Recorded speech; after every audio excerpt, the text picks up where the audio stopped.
Olá, gente, é o Tata aqui mais uma vez, dando a sequência do quem foi João Ferreira, a história de João Ferreira. E hoje eu estou aqui com a filha mais velha do último casamento, que é a Cilinete, e com a continuação com o meu tio João e o Valdivino, que vai contar uma história, o nosso primo. E me subindo velho. Cilinete, aí nos conta como que foi a história. A senhora lembra, tia? Do meu pai? Sim.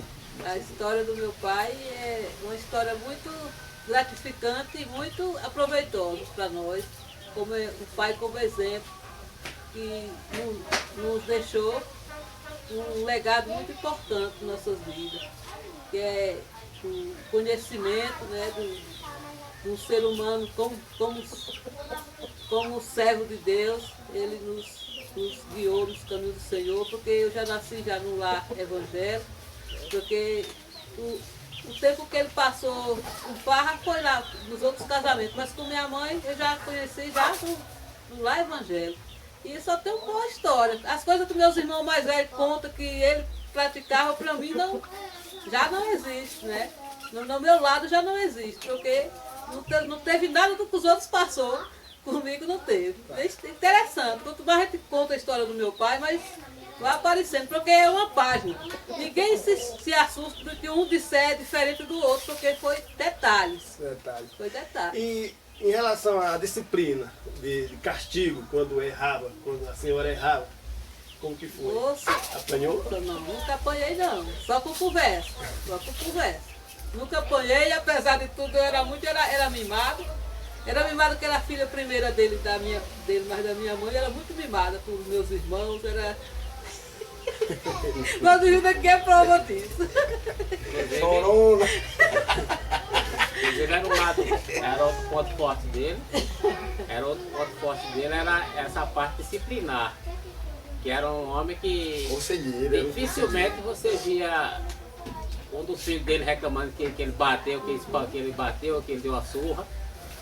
Mas a forma dele conversar, a forma dele falar, as palavras dele tinham um efeito muito Era grande. pesado. Tu ia muito mais, Quando né? ele queria disciplinar era com palavras. Eu ia as mais do palavras que dele- a surra. as palavras de correção dele ia do fundo mesmo, e mexia mesmo com a gente. Ou seja, resolvia mais do que certas tapas ou pancadas que com desse. As certeza. palavras dele resolvia mais. Era outro ponto forte do nosso pai, era ele.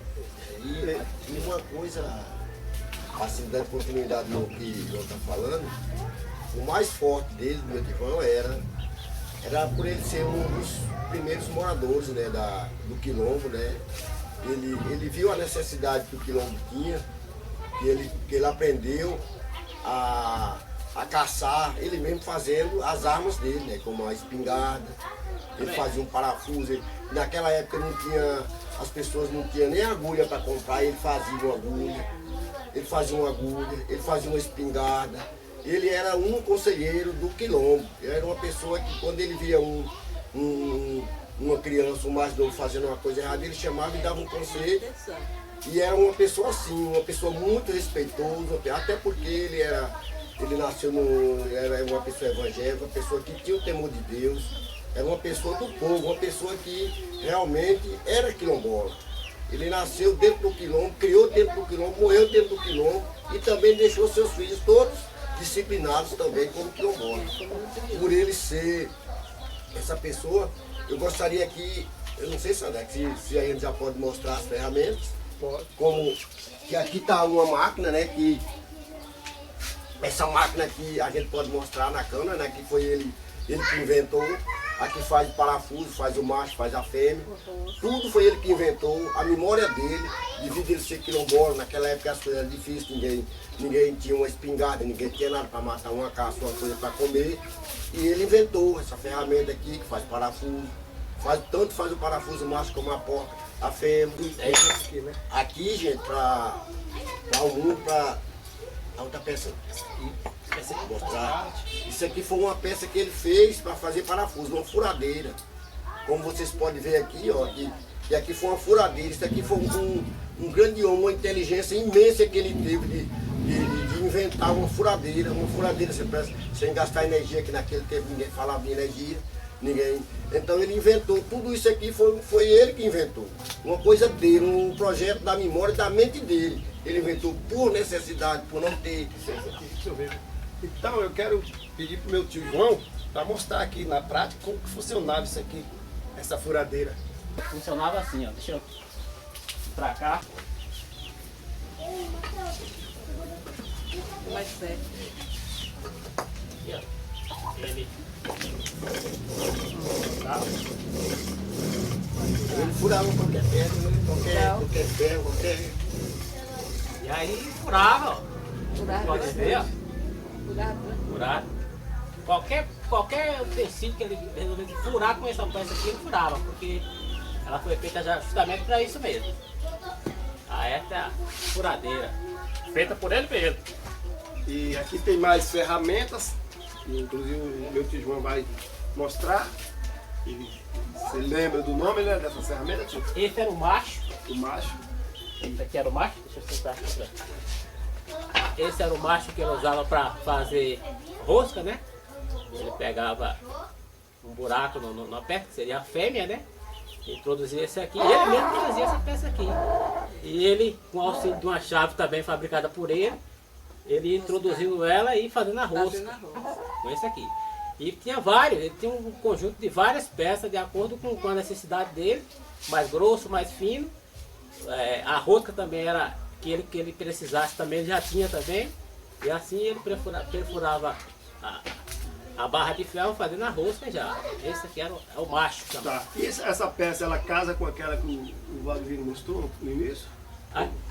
Aquela. Sim. Ah, Na verdade, essa peça aqui, ele usava justamente para fazer essa aqui também. para fazer essa. Ah, entendi. Que ela era introduzida Porque aqui. aqui tinha vários tipos de rosca, sabe? Aí ele faz macho Aqui e é fêmea. tipo uma forma, A tá? forma. Então aqui no caso era a forma para fazer a rosca. Fazer a rosca. exatamente. Aqui tá essa forma aqui, mas tem várias pecinhas dessas, Tem dentro aí. várias grossuras dessas. Ah, entendi. É só para Exatamente. o pessoal entender. Então isso aqui era a rosca. Licença, tio. Isso aqui era a rosca. Você via como a rosca, né? Para fazer esse aqui. parafuso aqui. E qualquer outro E parafuso. qualquer outro Quiser parafuso fazer. que precisasse. Aí é tipo Ele já uma tinha uma forma para fazer todos esses Tá. materiais que ele usava. E o interessante, como meu pai falou, que o meu avô ele não precisava comprar as peças. Ele mesmo ia lá e fazia do jeito dele. Exceto algumas peças, como por exemplo o machado, que aí tinha que comprar. Mas essas peças manual, que ele mesmo bolava, né? Fazia essas peças para o seu próprio uso, para trabalhar. Exatamente. E tem mais essa aqui, tio, que essa aqui é uma tesoura. Tesoura. Mas Não é que uma tesoura, é uma... perto do alicate, Um né? alicate. O formato de uma tesoura, mas ela. Chamava tenaz. o- Tenaz. O nome correto dela é Atenais, né? Atenais porque ele usava para pegar brasa, Ferro ferro quente. quente ali do fogo, ele abria ela e puxava. Pra Qualquer bater machado, bater coisa, coisa quente que tivesse ali no fogo ali, podia pegar com a mão, ele vinha aqui e pegava. E aí modelava ele de acordo com a necessidade dele. Né? Lapidava Batia, ela da forma. né? De acordo com o que ele estivesse precisando, ele usava. Então a gente chama de alicate, mas eu lembro que ele chamava de Atenais. Tenaz. Atenais. Tenaz. Então, esse aqui também fabricado por ele, feito por ele também. Ó. Esse aqui ele não comprava, ele mesmo fazia essas peças aqui. Pois é. Então que inteligência que era João Ferreira, né? Era inteligente. Passou despercebido. Bem-aventurado foi quem teve muita prosa com ele, como o Ailton ali. Ailton saía da casinha dele e vinha ter com ele aí prosando. Tinha prazer de prosar com ele. Eu sou casado há 35 anos, completou agora semana passada, e eu agradeço a ele esses 35 anos de casamento, que talvez eu não ia durar 2 anos de casamento. Experiência. Mas a experiência que ele teve, os conselhos que ele me deu, baseado na questão de relacionamento familiar, eu estou até hoje, tenho 35 anos, porque eu era casado, me casei com minha esposa e o juiz na época era pouco, e aí tinha alguns problemas, eu não tava conseguindo, como se fala, lidar com a questão, né, com o problema. O relacionamento, ele me chamou, me aconselhou, me disse, meu filho, tu faz assim, o caminho é esse. E aí eu fiz e deu certo, graças a Deus. Hoje eu tenho a honra de primeiramente agradecer a Deus e ele por eu ter hoje mais de 35 anos de casado. Então, para mim, é uma grande honra. Foi um dos meus filhos, irmão da minha mãe, que eu tive, que eu até hoje devo favores. Por conta além de ser meu tio próximo, irmão da minha mãe, e por ser meu tio, e também por aprender muita coisa com ele que eu não sabia. Entendeu?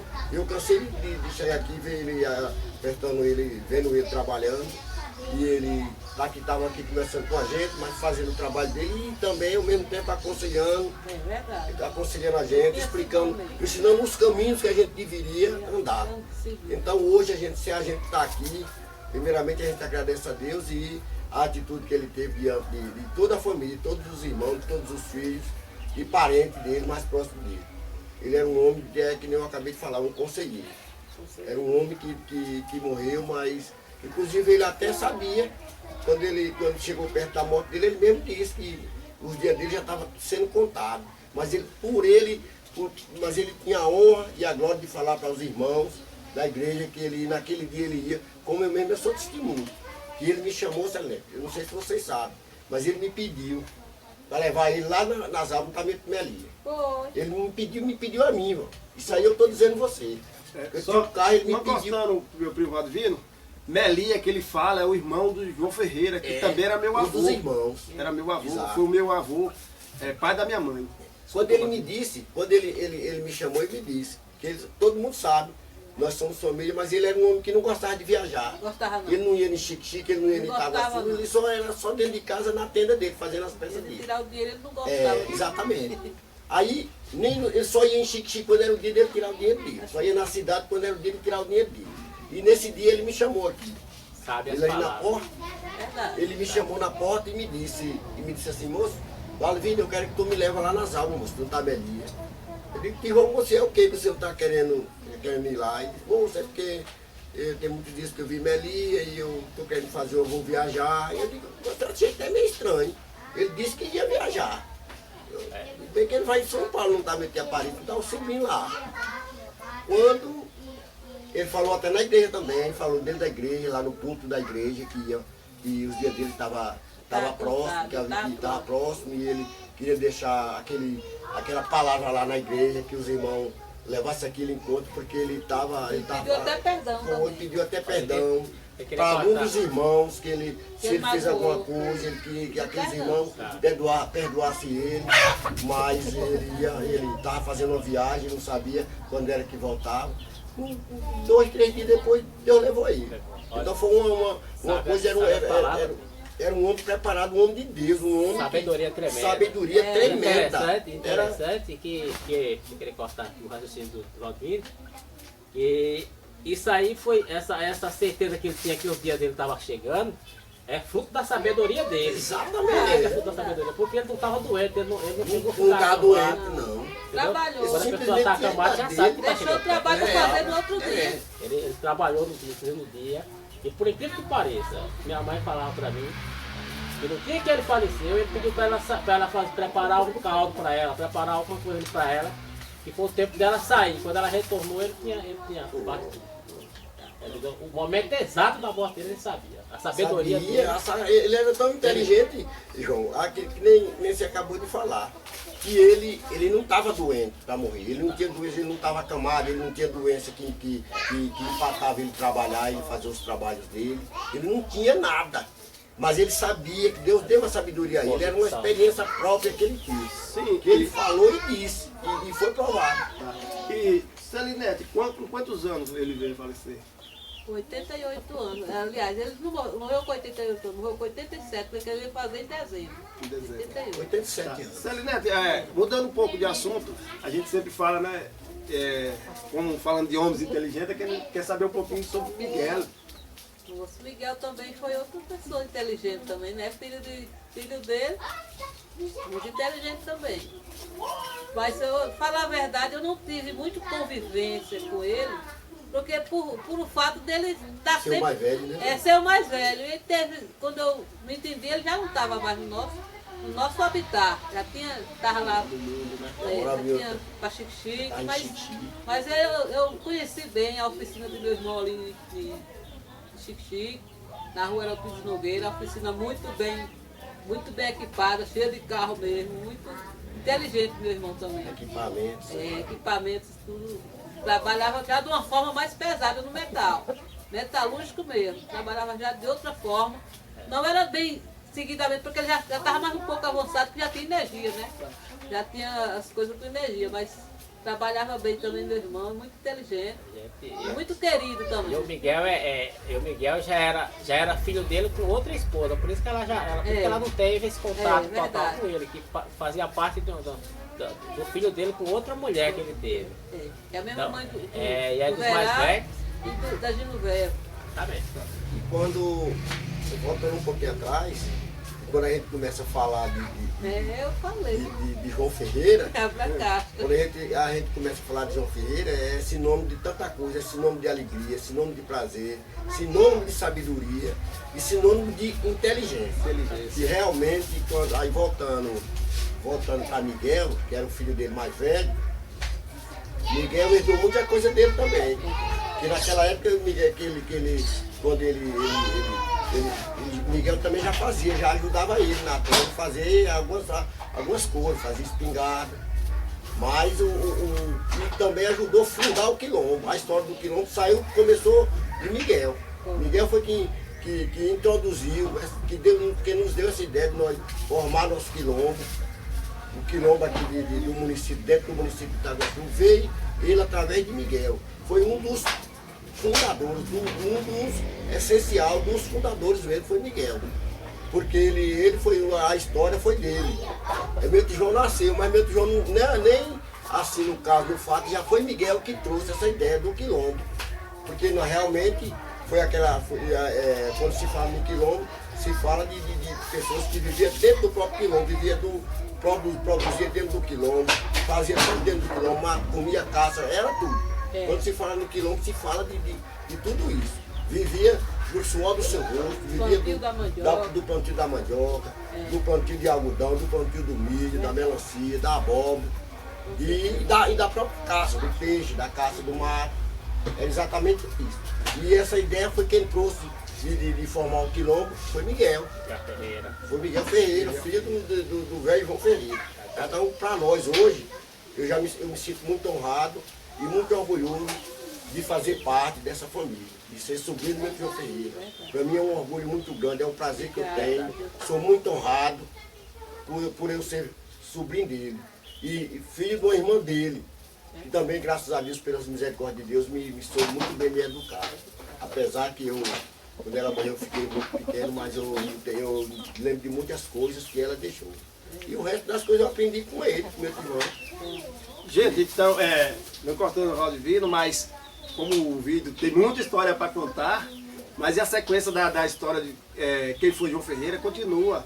Aí tem mais histórias, tem o meu tio João que vai contar a história dele particular, e a gente vai reunir, né, o meu pai, a minha tia Genoveva, que já falou um pouquinho sobre a história, a Celisa, e a gente vai reunir esse pessoal para fazer um resumo da história de quem foi João Ferreira. Gente, muito obrigado, aqui foi mais uma edição, né, de quem foi João Ferreira.